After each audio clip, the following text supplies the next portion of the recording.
বাগেরহাটের চিতলমারীতে দুই পক্ষের আধিপত্য বিস্তারকে কেন্দ্র করে ৩০ বসত বাড়িতে হামলা, অগ্নিসংযোগ ও লুটপাট হয়েছে। এ সময় নিহত হয়েছেন একজন। এলাকাবাসী জানায়, বৃহস্পতিবার সন্ধ্যা ৬টা থেকে রাত ৯টা পর্যন্ত চিতলমারী উপজেলার চিঙ্গুরিয়া এলাকায় বিশ্বাস ও শেখ বংশের মধ্যে এই সংঘর্ষ হয়। পূর্ব বিরোধের জের ধরে কয়েকটি বসতঘরে আগুন দেওয়া হয় এবং মালামাল লুটপাট করা হয়।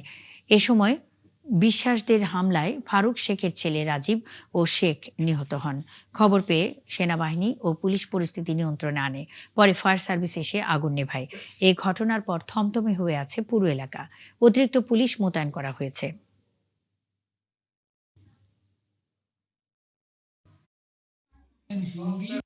বিশেষ বাড়ির সাইড বিষয়ে গং পার্টি তারা এই আমাদের বাড়ি সন্ধ্যের সময় ঢুইকে স্যার এলোপাতাড়ি ভাবে সব বাড়ি গদ্দুর পড়াইছে, লুটপাট করে সোনা দানা অলঙ্কার টলঙ্কার সব কিছু নিয়ে গেছে। আমার আনুমানিক 150-200 হবে মনে হয়, কিন্তু আমি তাকায় দেখো কিভাবে আমাকে ধাবর দিচ্ছে, দিদির মেয়েরা কোথায় টানি নিয়ে সেই বলতেছে।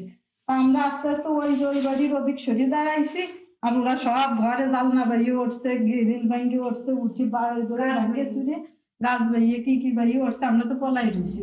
মাদক বিক্রি করে তারই প্রতিবাদ করছে বলে তারই আমাদের বাড়ি হামলা করছে। স্বর্ণ নগদ টাকা সহ বহুত টাকা পয়সা নিয়ে গেছে।